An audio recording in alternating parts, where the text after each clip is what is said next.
Hello, and welcome back to the Spoiler Cast, the show where we talk about movies and we don't care about spoiling them. And this is a Patreon episode, but we are releasing it on YouTube as well. Yes. Because we want to make you aware that we have a Patreon, which we usually only talk about, very shortly.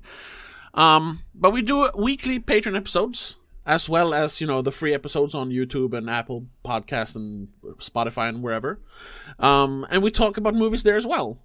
Movies that are related to the movie we're talking about on the free episode that week, or the week before. Exactly. A tie-in of some sort. Yeah, which this is not going to be, since it's No. a free Patreon episode. We're talking about a new movie, actually. But I just wanted to make you aware. So, if you're interested in getting even more spoiler casts, check us out on patreon.com/don'tmakeascene and support the podcast and get more stuff. Yes. That's the whole deal, Patreon. Long intro and plug done. Let's talk about the movie. Let's talk about the movie. Yeah, we're going to talk about Prey, the new Predator movie. I guess Predator prequel. Yes. Sort of. It feels kind of random how it released, to be honest. And I, to be fair, did not know this was a Predator movie when I first saw the trailer, I think. I saw like a teaser, so I didn't realize that, an invisible monster must be a Predator. I didn't make that connection. I think most fans of the franchise, or I don't know, fans of the first movie at least, recognize the font. It has the Predator font. Yeah, probably. But me being not a big fan of the Predator movies, didn't realize. Yeah. That's also, we're going to discuss mostly Prey, but we're also going to talk a little bit about other movies and why you're wrong in your opinion. But we should start by saying this also. I was not at all interested in watching this, because even, I'm a huge fan of the first one. It's I consider it one of the best action movies ever made. It's part of that John McTiernan, he had the greatest run ever, where he made Predator in 1987, and then he made Die Hard in 1988. Oh, that's right. So it's just it's so great, and it started off with Predator. And yeah, since then the franchise has kind of, it's just been steadily declining in quality. Yes. I'm still a fan of the second one. I think it has some good stuff in it. The third one, Predators, which you have seen, right? You saw it in theaters? Yes. Yeah? I mean, I've seen the first 3 ones at least, but it's so long ago. Yeah, it's nothing you revisit from time to time. Not that much, no. No. The third one, it's I guess it's a cool concept, but it gets all muddled and messy. Yeah. We'll talk more about why all these movies never feel like Predator movies, when we talk about Prey. And then, of course, there's the fourth one, The Predator, which everyone thought was going to be good because Shane Black wrote and directed it, and he was part of the first movie. He did rewrites, and he had a small role in the movie as the radio operator, Hawkins. Right. But the fourth one sucked so hard. That's the one from 2018 or something, right? Yes, exactly. Which I started rewatching for this review, and it was just the worst. Just as I remembered it. There is, hey, if you want my fresh opinion on it, so to speak, I did a review of it, a video review on this YouTube channel. If you're watching this on YouTube, back in 2018, just search for "Please Don't Make a Scene Predator." Anyway, so because of the many failed attempts at sequels in the Predator franchise, and we haven't even talked about the Alien vs. Predator movies. Let's not. We'll skip those and all the video games and all that. Yeah. Nothing has come close to the first one. So now that we're gonna do a fresh new thing. It's not Predator, it's Prey, and it's gonna be like Native Americans. So it's all like not prehistoric, but old school with 1700s stuff. Yeah. Ooh, and because it's current year, it's gonna be a girl this time. And I was like, oh no, are they gonna try to make Predator woke or something? So I was like, I'm not gonna watch this piece of shit. But then it was free on Disney Plus or Hulu if you're in America or whatever. And I was just like, well, that second trailer was kind of good. And it is free since I don't pay for Disney Plus. Thank you. You do. You're very welcome. Thank you. I was like, you know what? I'm going to watch it. Yeah, and you roped me into it. Yeah, even before watching, I was like, hey, we should do an episode on it. Because if it's terrible, it can be fun to just tear it apart. Yeah. And if it's good, it's always fun to talk about good movies. So I watched it, or rewatched it, and let's do this like we usually do it. What did you think of it? I asked you. You first. You first. Me first? Yes. Okay. I fucking loved it. Oh. I thought it was one of the best movies of this year. What? It's definitely the best Predator sequel. It might even be better than the original. Huh. Okay. I was very surprised, to say the least. So that's the short version review of it. Yeah. What did you think of it? I don't think I liked it as much as you did. I mean, I did like it. It was an interesting concept, definitely. Yeah. It was refreshing almost, because the way I remember all the other Predator movies are very dark and muddy and like in a jungle and you can't see shit. This had more of you can actually see stuff. It's more open. It's more, it's more visible, even though he's running around being invisible most of the movie. Yeah. And I mean, I do like a movie with Native Americans and their story, because culture. It's really cool, to be honest. Yes. And they did it really well, because at first I was like, I mean, they all look sort of Native American, but are they just like South American maybe? But I looked it up. No, they're all Native American of some sort. Yeah. Different areas, of course. Sure. But that was a big plus in my book. And I did like that it was a female lead, even though they didn't do it too much of a woke thing. Yeah. They did it in a good way. They didn't do it like on the nose kind of. Exactly. Which I appreciated. Yes. So it was good, and it was definitely better than most of the Predator movies I remember. And like you said, I also started watching The Predator from 2018 and just like quit 30 minutes in or something. Because goddamn, that's boring.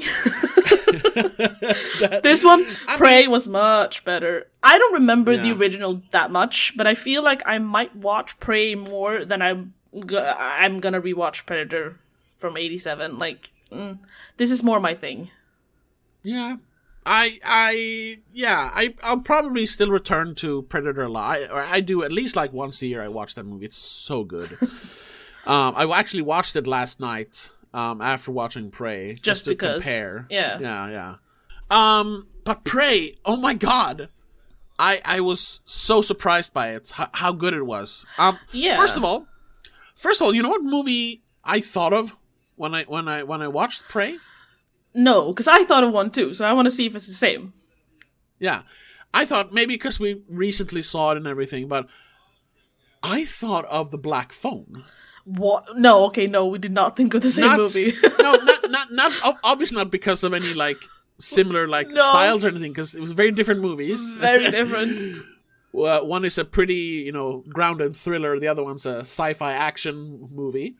But it was the fact that you have this. I don't know the budget, but it feels like this is maybe not not like a cheap movie, obviously, but definitely like a lower budgeted action movie. Yeah. There's a lot of scenes of just what's her name? Nora. What's the character name?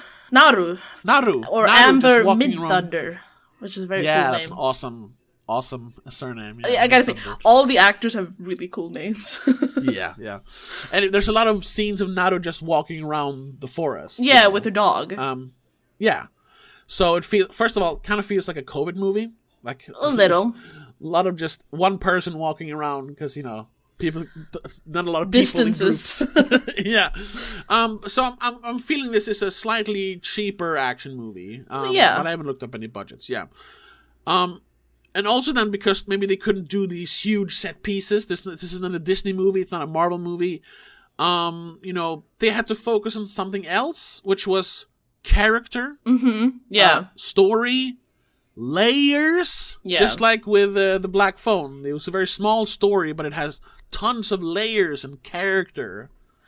So that's why I thought it was just like a smart mid-budget movie. Yeah, there's an attention to detail that just adds a professional sheen over it all.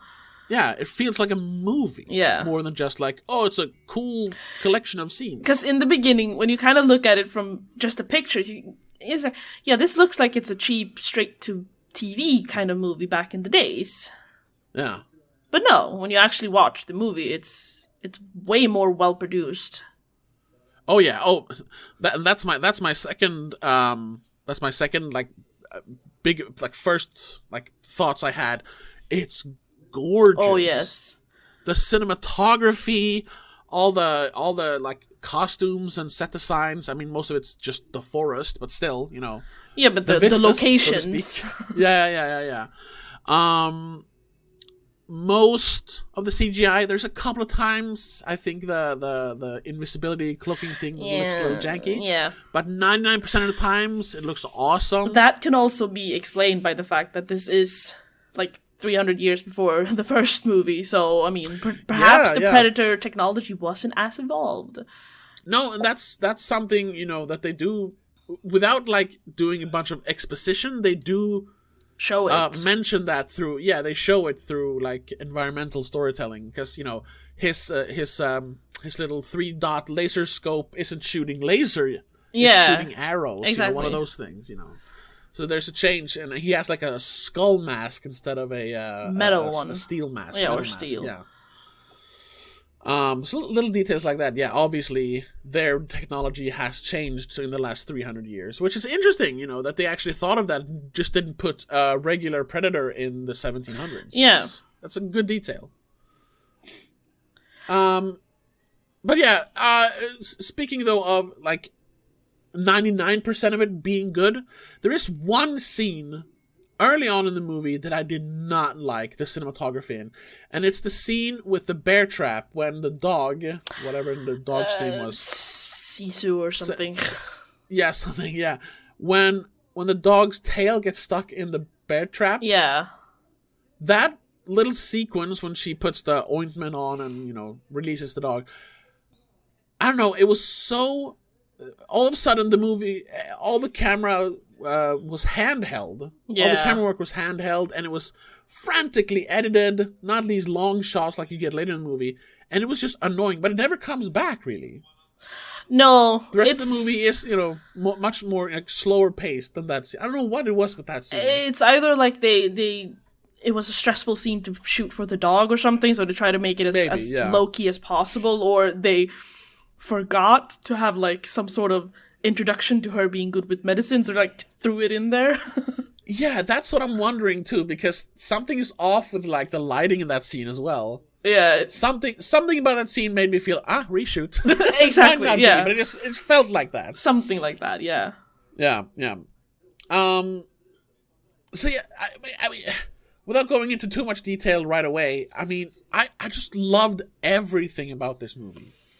But what I loved the most was, just like because that's the problem with all the sequels, mostly. The first movie is, it's not about the Predator. No. It's not about, like, just exploring, the lore, or, the having a bunch of, cool new weapons. It's what you call it? It's a survival movie, I suppose, but it's first of all, yeah, which they bring up in this, which is very interesting. But it's a deconstruction of an action movie. You have all these big burly guys, which they show off in the beginning how they just blow up this entire terrorist or rebel base. Yeah. They're being all badass, and then very quickly, because of this one creature that's just stronger than them and faster than them and more deadly than them, they lose their shit. They all break down, right, and become like little whimpering like children. And it's very, very interesting how they one by one gets taken down by this Predator. And all the sequels, even the second one, even though I think the second one is good, are more about being just an action movie with a predator in it. Yes. You have sort of similar themes in the second one, but not really as much. And then, of course, the third one is just like, what if we were actually on the predator planet? Oh, and there's several predators. Like, they're just trying to overload it with predator to like sell it. Yeah, there's no interesting concept there more than like, what if it's a predator movie on a different planet? Like, yeah, but what is it about? I don't know, man, but there's more predators in it. It's about the predator, killing. Yeah, cool. And, there's a struggle between different predator tribes. Yeah, but what is it about? That's the plot. What's the story? Yeah, I don't know. So there isn't a story. Yeah, they fight. That's the thing. It's action. Yeah, and then the predator. I don't know what that was about. Something about an autistic child can understand predator language, and predators want human DNA for some reason, or they want. I mean, I haven't watched that movie since 2018, and like I said, I didn't finish it today, so I don't know exactly what was going on in that movie. Reading the intro on IMDb, when a young boy accidentally triggers the universe's most lethal hunter's return to Earth. Jesus Christ, that was a long sentence. Only a ragtag crew of ex-soldiers and a disgruntled scientist can prevent the end of the human race. Yeah, because they want, like, human DNA for some reason. Yeah, they mention, like, as far as I watched the movie, they realize that the predator they have captured is part human somehow. Yeah. But you see where this gets way too muddled. Yes. Like, they're like trying to augment themselves with human DNA, and we have been watching them for years. Yeah, but that's just the plot. What is the movie about? Oh, I don't know. Where's the deeper meaning behind it all? Yeah, like, but it's just an action movie. Sure, and that can be fun, but sometimes you need more. Guess considering that there's a father and a mother and a divorce and a child, I guess it's about family somehow. Yeah, but that's not a big part of the movie. I don't know. I haven't seen it properly, so yeah. But it could have been about family at least. But I don't know if they actually play it out. So no, not really. And I gotta say though, I do enjoy the kooky characters in that movie. They're very Shane Black with the witty remarks and the interesting personalities. It's a little much, and it doesn't fit into a Predator movie. It's too much comedy. Yeah. But I would have loved to see those characters in like a more, like in a regular action movie. That could have been fun. Predator movie though, no. No, it doesn't really work as a Predator. But then we have Prey, and first of all, other than a little hint here and there, we don't. The Predator doesn't show up until like halfway through the movie. Oh yeah. Which once again is very reminiscent of the original. Like, even though the trailers spoil the fact there's an alien and we see the spaceship in the beginning as in the original. Yeah. Like, I guess we're doing this one as well, sort of. Like, we know we're watching a movie about an alien, but still, like, that's a little bit what the allure of it is, though. Exactly. But having to wait so long to actually see it just amps up the excitement around it. Yeah. And then instead, we focus on the character. In this case, we focus on Naru, played by Amber Midthunder. Yes. I said Midhunter. No, Midthunder. Midthunder, yeah. And we explore her character. We explore her life. We explore her motivations. Her relationships with her brother, I believe. And the tribe in general. Yeah. I think, if I understood it correctly, I think her brother, Tabi, played by Dakota Beavers, was like the warrior chief or something? Chief warrior? Yeah, I think he becomes that. He becomes war chief after he kills the lion. Yeah. Some sort, like a general sort of position, I guess, to have a comparison.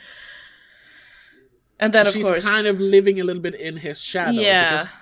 And I guess because of him being this, prominent figure in the tribe, she has aspirations of becoming a hunter herself. Of course. About, which is where the whole I guess what was kind of portrayed in like the PR material and all that kind of made it feel like, oh, it's gonna be woke, was the fact like, oh, she's a woman but she wants to be like the guys, but they never played up that angle.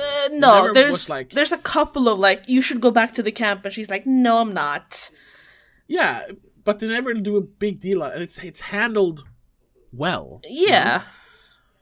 That's a difference between a good movie with good values or good politics or whatever, and just a woke movie that wags its finger in your face. Yeah, she never defends it by going, but just because I'm a woman. No, she just goes, fuck you, I'm gonna kill this. Yeah, and also the only time she mentions, like, because her mom is like, oh, why do you want to do that? Why do you want to hunt? It's not like, just because I'm a woman doesn't mean I can't. No, she just says, because you all think I can't. Yeah. That's why. And that's enough, It's specific to her person, not her gender. Exactly. Yeah. But it can also be, a representation of the position her gender has. Sure. It's subtle. Yes. That's what we're trying to say. It's handled in a good way. And I mean, the entire movie just proves that she's smarter than the boys when it comes to this kind of predator. Yeah. But and also, you know what else makes it more believable, makes it a more relatable character, is the fact that she fails. Oh yes. When they're hunting the lion, after they talk about some guy gets dragged away by a lion, so she follows them to track for them. Yeah. And they try to hunt the lion. Or Puhi or Paka, one of the other. Hui, something. Yeah. Hui. Sorry, I don't remember. Tabe is the brother. No, but there's a taboo. There's a taboo as well? Yeah. Okay, I don't remember. But anyway, she, and, they talk about this, like, ritual where you become a hunter. Mm-hmm. Is when you have to kill an animal that is trying to kill you, not just, like, hunting rabbits and stuff. Yeah, there has to be a predator of some sort. Yeah. It's a katamiya, they call it. Yeah. And right before they start hunting the lion, her brother says, this is your katamiya. So tell the lion this is where it stops for you, blah, blah, blah. Yeah. And so the moment comes when she's up in that tree, because they're trying to lure the lion to the tree, and she's talking to the other guy in the hunting party, and he gets snatched by the lion. And this is like her moment. Now you think, oh my god, she's going to do the katamiya, she's going to become a hunter. No! She falls off the tree and hits her head on a rock and passes out. Yeah. Her brother has to kill the lion and carry her back to the camp, or to their home. Their tribe. Yeah, so it shows that, she actually has to fight to get what she wants. She doesn't just, oh my god, she's the best ever. She's not a, dare I say it, Mary Sue. She's actually she's like a real human being who fails and has flaws. And she's scared, and she has to practice, and she fails multiple times. Like, when she gets in that mud thingy, and she's almost, she almost drowns. Barely that she makes it. Which also, nice detail that they have that scene and then that mud comes back later. A lot of movies would have not have done that. Well, mud is kind of a thing, at least in the first Predator movie. Mud, Arnold gets covered in mud after he falls down a waterfall. And mud, he hides in it as well, right? Exactly, because the Predator's heat vision doesn't penetrate he doesn't show mud. up. Exactly. So he uses mud to camouflage himself there. So it's like, oh, they're just setting up her camouflaging herself with mud later. But hey, I don't know if we said that. Yeah, we did. This is a spoiler cast. So we spoiled things, obviously. Yeah, that's not what they used the mud for. No, so it's like a fake reference. It's like, hey, they're referencing the mud, but then they don't use it for camouflage. They use it to drown the predator, which doesn't work, of course. But still, Yeah, no, but that's what I meant though. That it's a Chekhov's gun, but with mud. But a lot of movies would have either just had it there to be like a what's it called, fan service kind of thing. Exactly, that's what I thought. It was like, oh, really? But no, they actually and now the predators show up. No, actually use it later on as part of the story, I suppose, or part of the solution. Yeah. And it's kind of funny that you said Chekhov's gun, because I literally said to myself, hey, it's Chekhov's mud, because we're using it for later, I hope. Yeah. We're saving it for later. And that's also something we should talk about, how there is very little references to the other movies. Oh yeah, there's one, I think, proper, except for the mud then. Exactly, yeah, because we have the mud, which it's kind of a fake reference, because they use it in a different way, but it's still, It's tiny one, it's a little bit, And then, when they're in the burned part of the forest, when they're being used as bait by the French guys, Tabe says, if it bleeds, we can kill it. And I was like, oh. Oh, that's right. I forgot about that. That's the big one from the first one. I was thinking of the actual gun, though. Oh, yes, the gun is a reference to the second movie. Yeah, because it's supposed to be the same gun that shows up in, I think it's the second movie. Yeah, but I mean, the big one is... Obviously, sure. Because Arnold says in the original, if it bleeds, we can kill it. Right, that's where he says that. I mean, I remember him saying it, but I don't remember which movie. It's the first one, yeah. When they realize that they found blood after they shot at it the first time, he turns around and says, "If it bleeds, we can kill it," and then he starts building the traps. Yeah, so that one was but honestly, it works. First of all, because I don't like fan service, because it's cheap. Yeah, it's a cheap cop out. Yeah, but at the same time, they're talking about oh my god, how unstoppable it is, and you why did you choose this for your Katamiya? Because it's a second chance Katamiya, I suppose. Yeah. And they talk about well, now we're gonna have to try, otherwise we're gonna die. And then someone mentions the blood, and then it makes this is impossible. All this for just a drop of blood, and then she's like, well, if it bleeds, we can kill it. So it's not just out of nowhere. It fits into the dialogue. And it's also something that it feels like they would have said either way, if it wasn't the predator they were hunting, if it was a lion or just a giant bear, and they would have said, you know what, if we can make it bleed, we can kill it. Doesn't matter how big it is. Exactly, and it's not, it doesn't have to be predator specific, because if something bleeds, you can kill it. Exactly. That's the whole thing. That's the whole thing in 300. The goal was never to kill Xerxes. It was just to show that he's human by making him bleed. In the exactly, end, yeah, so bleeding means you're mortal. You're not invincible. Yeah, exactly. I lost my train of thought. And so and that's the whole thing. The movie isn't just about them running from the predator. The movie it's a once again, the Black Phone kind of. It's kind of a coming of age story for Naru. Definitely. Because she returns, just like Tabe, her brother, did with the lion, she returns with the head of the predator in the end. Spoilers, she kills it, obviously. Well, yeah. I mean, it would be kind of a cool movie if the predator was successful and just killed everyone. And fuck it, this planet is done for me, I'm gonna leave. Yeah, I almost thought they were gonna do that, because when I saw the gun... and I also knew, because I had read the trivia, and even the ones where it says spoilers, I tried not to look at the ones, but I saw the gun, and I was like, oh, okay, I know the gun. It's the one from the second movie, okay. So when that showed up in the movie, I was like, fuck, she has the gun that the Predator has later? Is she gonna die? Yeah. But no, she kept the gun. But I mean...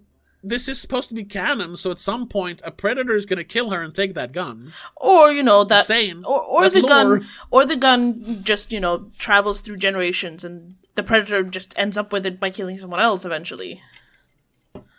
I guess that's true. Yeah, or also, predator, not the predator, obviously. I'm pretty sure that they're not using, because that gun was actually originally introduced, I think. No, it was introduced in the second movie, but then it has its own backstory in comic books, which once again, take them with a grain of salt, fucking nerds, whatever, comic books and shit. But I know that in that story, the Predator actually teams up with the guy who owned the gun, kind of like they do in Alien vs. Predator. The Predator deems that guy worthy because he's as much of a predator as the Predator is. Yeah. And so they team up and fight something else. And in the end, I haven't read it, but I've read the synopsis. I think in the end, the guy gifts the gun to the Predator. Okay. So here, I guess they're actually doing a movie canon lore origin story for the gun, I suppose. Yeah, but I mean, the comic book could have happened somewhere in between this movie and Predator 2. Yeah, Or before, because it says 1715 on the gun. Oh, okay, yeah, that's true. Well, I mean, yeah. Yeah. But either way. At some point, though, between this movie and Predator 2, a Predator has to get that gun from her. So, who knows? Yeah, maybe they're trying to set up another sequel. But going back to enough talk about nerdy details, like, that's what made this movie so good. Just like the first one, it's not just about hunting the Predator or the Predator hunting you. No, it's about something. It's about the characters. The first one was a deconstruction of action. This is a coming-of-age story. Yes. But with a Predator in it. And that's what makes it interesting. And, it's like we said before, it's smart filmmaking. They took something that is so,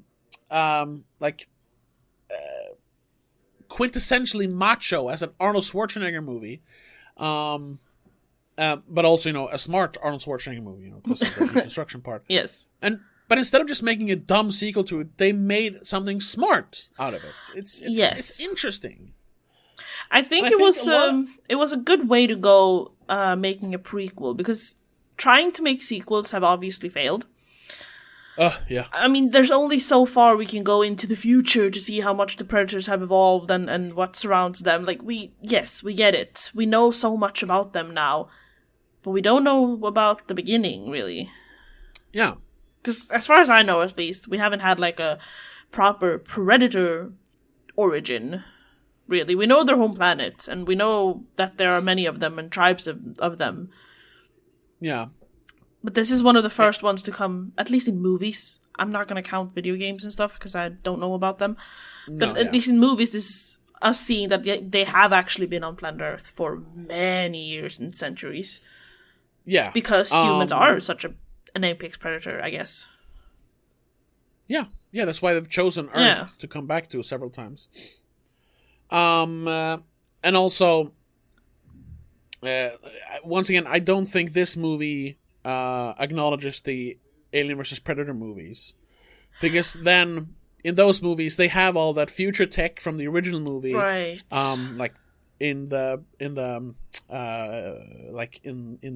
prehistoric times. Yeah, they right. built the Inca pyramids as like training grounds for predators, and they were breeding aliens in there, xenomorphs. Right. Yeah, no, I don't think they. Yeah.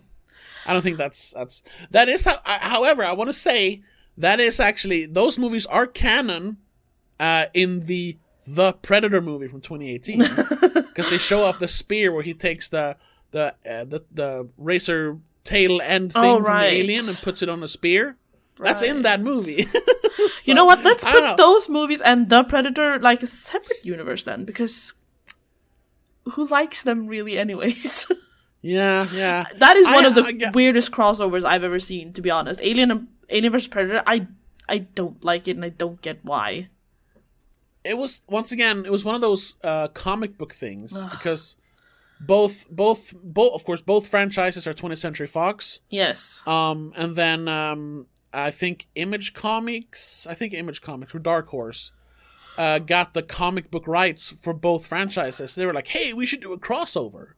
Goddamn comic books. Yeah. And then we got the video games, and then we got the movies. And I have a soft spot for the first one, because it's a Paul W.S. Anderson movie, the guy who made the Resident Evil movies. Right. I know it's bad, but I just love it. The second one, though, is complete garbage. I've never made it even 15 minutes into that movie. It's trash. So I can't really speak for that one. But yeah, Prey, however. Wow. Prey is fantastic in comparison to a lot of Yeah. And like I said, I like that they made a prequel. I like that they made something with Native Americans, because I haven't seen that in a long time on screen.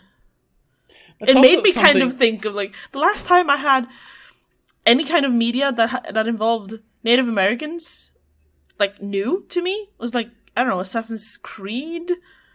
The one where you play Native American? The third one? Yeah, which is, what, 10 years ago? 10 years ago. Yeah, literally 10 years ago, yeah. Yeah, and it kind of... But it also reminded me of... Because you said it reminded you of Black Phone with the layers and stuff. It reminded me of That Leonardo DiCaprio movie. Yes, The Revenant. Yes. Because of the bear, I guess. Me too. Yeah, it was the bear, the CGI bear. Yeah. And a little bit of the, injuries and hiding and growing and kind of working up to the fight.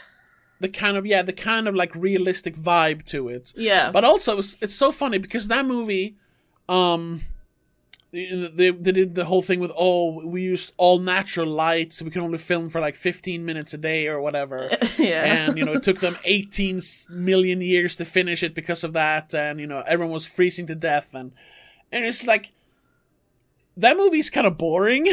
It's way too long. It's so much work, and yes, it looks good, but in the end, it's like a movie. It's just pretentious. While this one, like, it's just as beautiful. Oh, yes. There's the same kind of vistas, and, but here they have even, like, flyover shots with, like, helicopters or drones, because they're not like, we need to have realistic handheld. No, like, they could actually, like, work more with the environment because they weren't tied to, like, this grounded realism. Yeah. You can have these beautifully lit shots with the torches when they're looking for the lion. Yeah. Excuse me. And once again, using the environment so much, all these huge shots of the valleys, it's so beautiful. I was just like, why didn't you just do this? Exactly. You don't have to, like, film in natural light. Just make it look natural instead. You're making a movie. Yeah. Because you end up with one of the best shots, according to me, is when it's just Naru and the last guy, I don't remember his name, when they're running across the field and the predator is right on their tails. Yes. It's gorgeous. You have those overhead shots, yeah. And you see how much faster the predator is. It's so scary. You barely see them. You just see the grass or wheat or whatever is moving out of their way. It's so pretty. And she just keeps running. I love that shot. The one thing I don't like is the promotional material, to be honest. The poster looks terrible. At least the one with the green paint, the green blood on her face. Because it makes it look like a Marvel film. Yeah, I know. Yeah, because of the bright color and everything. But I think it's a cool concept. But I really like the one, at least the one on IMDb, the orange one. Yes, where it's her just jumping from the cliff. And she's jumping towards, a giant predator head. And you see the dog on the cliff. Oh, yeah. Because not only is it like a cool, like, video game pose, it's like, yeah, with the axe. No, it actually shows like it's like a David and Goliath story. Yeah. Like she's literally up against giant odds that she probably won't survive. But hey, she does. That's the whole thing. Because she grows as a person. Themes, stories, like we talked about. Well, yeah, because I guess, this is spoiler, so we already spoiled that she kills it, but yeah. The ending when she actually comes back to her tribe and, like, gives them the head as proof, she kind of becomes war chief or something, right? Yeah, they kind of do the same ritual they did with Tabe. Yeah. Yeah, because she tells them, well, we gotta move on. And they're like, okay, we'll listen to you now. Yeah. Beautiful, beautiful. Yeah. And what I was trying to find if there were other posters, but there aren't. There is one other where, like, she's in the foreground with the hatchet, and then you see, like, in the mist, you see the predator. I saw that poster somewhere. Yeah. Well, no, she's in the foreground with the bow. Oh, the bow. Okay. Yeah, that looks pretty cool as well, to be honest. But it's very bleak because there's no color. Yeah. One other thing, I don't know. I don't know if it's a good thing or a bad thing, but I think it has to do with the whole finger wagging your morals and wokeness in the face of the audience. I also like that they didn't try to make it like a story about. They kind of had that with the French trappers a little bit, which kind of represent, the white man's exploitation of the land. But you don't have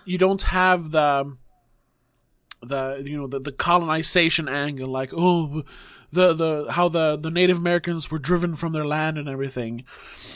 They didn't try to force that into it because it's not a story about that. In this case they're just another threat, basically. Yeah, there are hints of it. Of course, we see the scene where she finds all the skinned buffaloes where the bodies just left, which was something that the cowboys did when they went west.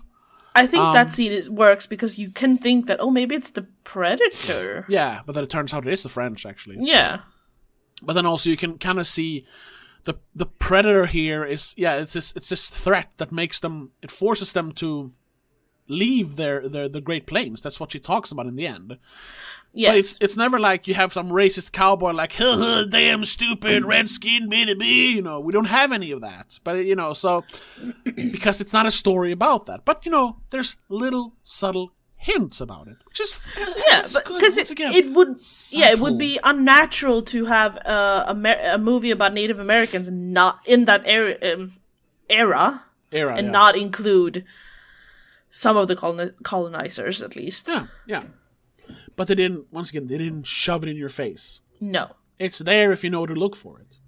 And they're honestly there just to be slaughtered, so. They needed more people to kill, because up until that point it was just her running around like, you can't kill her, so who are we going to kill? And her hunting party aren't that many, so there were like 5 people in total. And that was by the way, that was a great scene. That was a good scene. That's also kind of a reference to the original. First, that the humans are setting up traps, but also the one where they're all standing in one line and shooting at him. That's the big scene where they kind of, where they like level the forest with their guns in the original. Right. They kind of did a little reference to that. But here's what's kind of funny. They all shoot him. And he's like, bam, bam, bam, shit, okay. But he's fine, and now they have to reload for the next 60 seconds, and he's just like, you're gonna die. Just to show how more superior he is, once again, it's storytelling without exposition. So, I don't know how much more I have to say about the movie, actually. No. That's kind of what happens when we talk about a good movie. Yeah, that's the thing. In general, it's just a good movie. Like, I have small complaints, but it's not about the movie. It's about the streaming service, to be honest, because we watched it on Disney Plus. Did you notice that when they speak, was it Comanche they spoke? Comanche, yeah. It's subtitled in Comanche, so I don't know what they were saying. I think and same thing when they spoke in French, it was subtitled in French. I was like, sure, I've studied French, but I don't remember what that means. But that's I think that's is it because I have English subtitles? No, because I didn't have any subtitles, and I think that's the point. It's kind of like they did with I haven't read this, but I'm guessing it's the same reason. They did it with the remake of West Side Story, that they didn't subtitle any of the Spanish. Because you're supposed to feel a bit excluded or like not part of that. Like, it's a progressive thing. Like, why would we cater to a white audience, a non-Spanish speaking audience, just so they can understand everything when we don't subtitle English language for Spanish speaking audience, Yeah. So I think it's that that they did the same thing here. That but I mean, I've had that issue with Disney before, though. That's the thing. Oh, okay. I mentioned it somewhere. I don't know if I mentioned it on an episode or if I just mentioned it to you, but I tried to watch the what's that Marvel movie called? The Immortals? The Infinities? Whatever the fuck they're called. Where one only speaks in sign language. Yeah. And they don't subtitle that. So how the fuck am I supposed to know what they're talking about? Yeah, it becomes a problem when all their dialogue is in a different language. Yeah, especially one where it's not even sounds. Yeah. Because in West Side Story, they speak a lot of Spanish, but you get the gist of it because they also speak English. Yeah. And here, it's just small little phrases. You understand the concept, what they're trying to say. Yeah, like when they go to hunt the lion, they say something in Comanche, but then they say a lion caught Uwe, or whatever his name was. Yeah. So you get what they're talking about. Exactly. I did read somewhere that this movie was supposed to be released in only Comanche. Yeah. That would have been the extreme progressive thing to do. I'm actually surprised they didn't do that.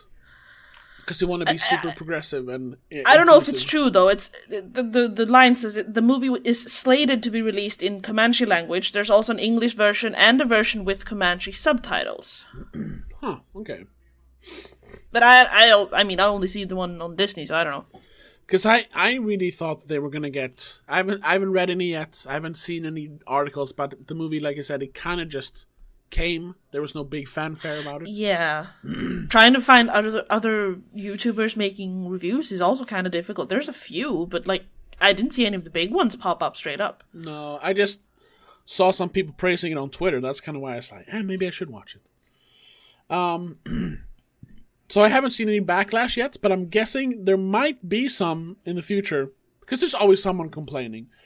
That's like, oh my god, why did the Comanche have to speak English just to cater to a Western audience?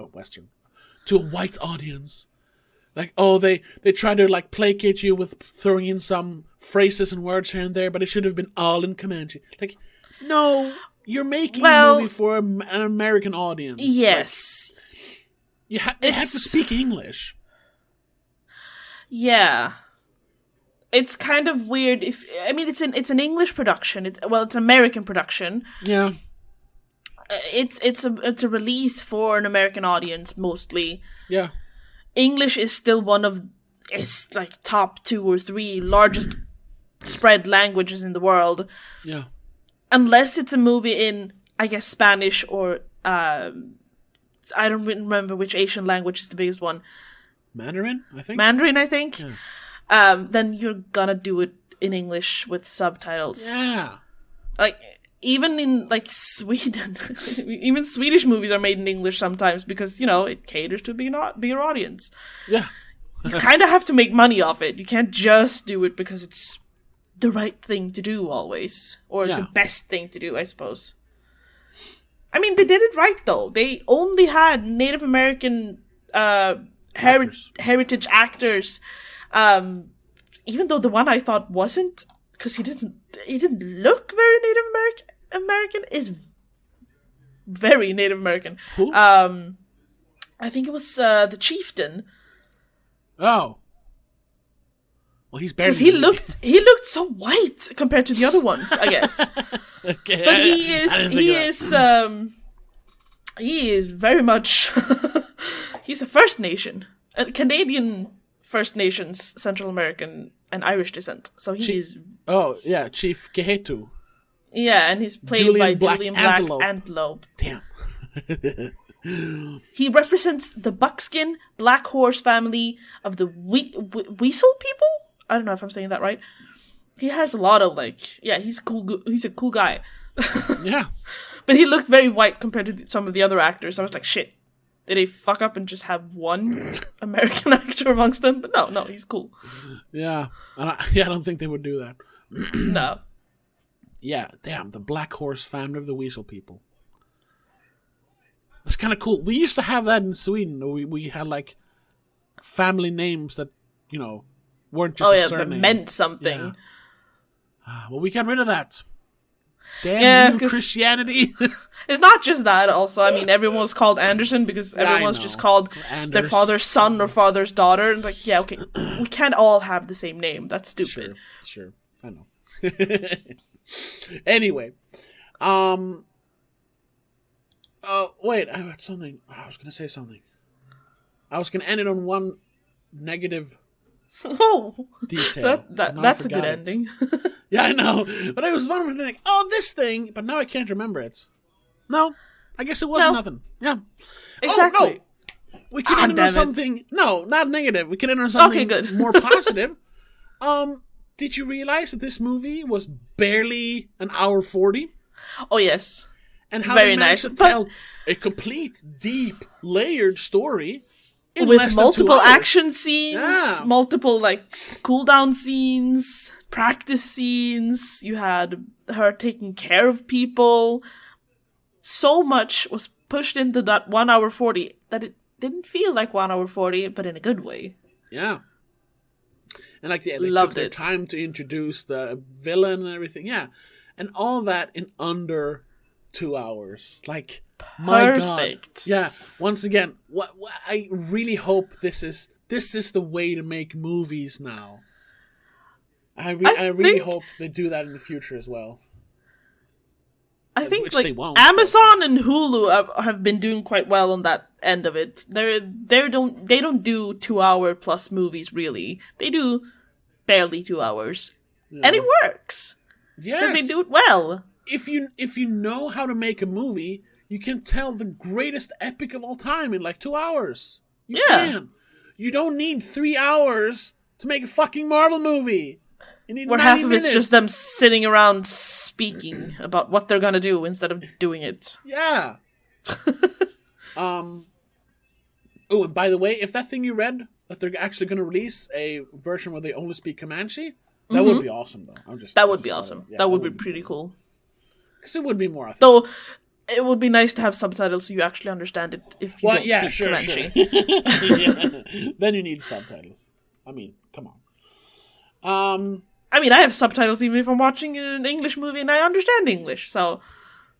Yeah, it's for the hard of hearing. I usually do, but I try to avoid it, mainly because of that, because they have, like, door slams. Like, I know. Yeah, I hate that it's always CC when you pick it in English. Yeah. I wish they could just have it in English, because I hate the translations to Swedish, to be honest.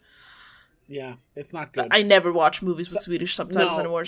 I watched something recently, I think with our parents, and the subtitles were literally like cutting out half of the dialogue. Because it wasn't like necessary to understand what they were saying. Now I know, but you're missing the nuance of the language. What do you... Yeah. I watched a TV show, a few episodes, and they're changing the language to make it, I guess, easier to write. Yeah, and the subtitle in Swedish, you know. Yeah, sort of, but you kind of miss the words here.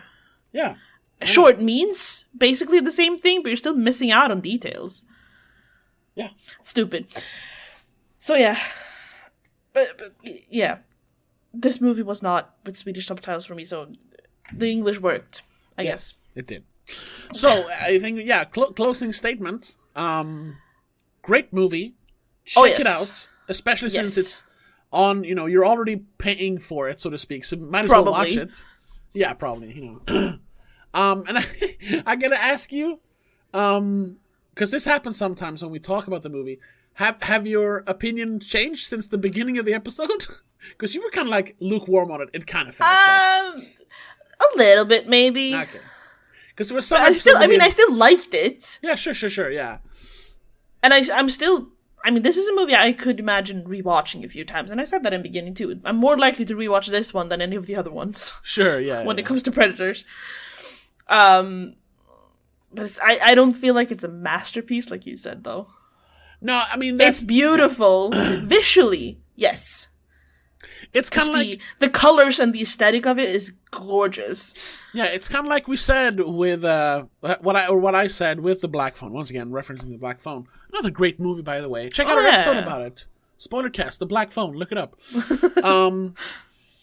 Where, I didn't want to say it was a masterpiece because it felt so like it was such a small story.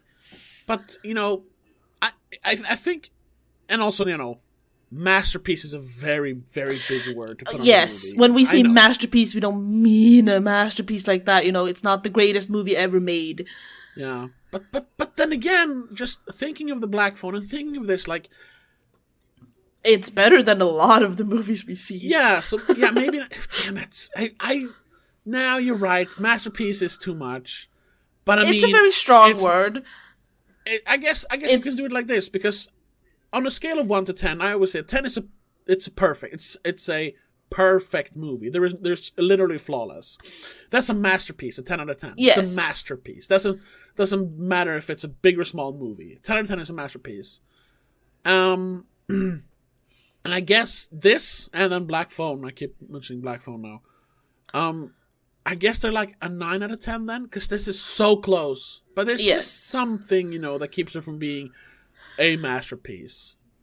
But I also don't want that to come off negative. I love this movie. But it's not a masterpiece. Now it just sounds mean to say. I don't know. It's an amazing movie. It's hard to explain. Yeah. It's an amazing movie. I'd probably give it a 8 or 9 out of 10 because it's amazing. Yeah. But maybe it's not just everyone's cup of tea. I don't know. Maybe. It's not like if I have to choose one movie to watch for the rest of my life, I'm going to choose this one. No. No, that of course not. Then you need a literal masterpiece, Exactly. You know what I usually say there? Shaun of the Dead.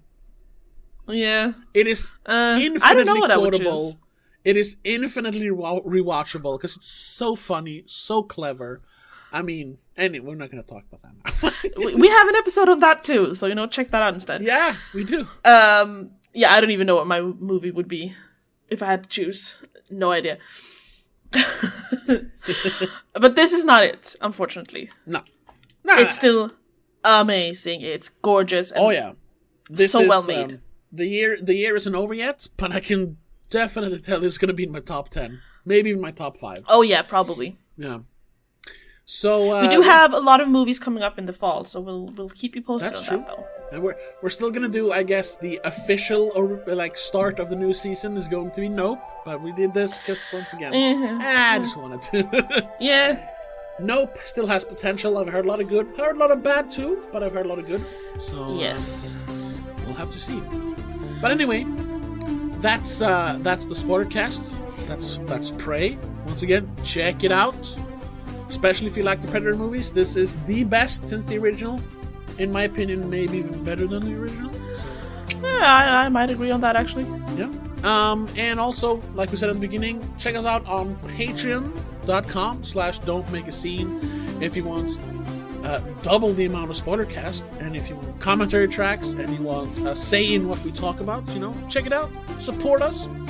And also, just want to say thank you so much for listening, and we'll see you in the next episode. But until then, have a good one. Bye. The Spoiler Cast is part of Please Don't Make a Scene. It is hosted by Tobias Vedén and Rebecca Vedén. Produced and directed by Tobias Vedén. Executive producer is Annika Vedén and Laura Kinney. A huge shout out to all our patrons over on patreon.com/don'tmakeascene. Laura Kinney, Mom, and Dad.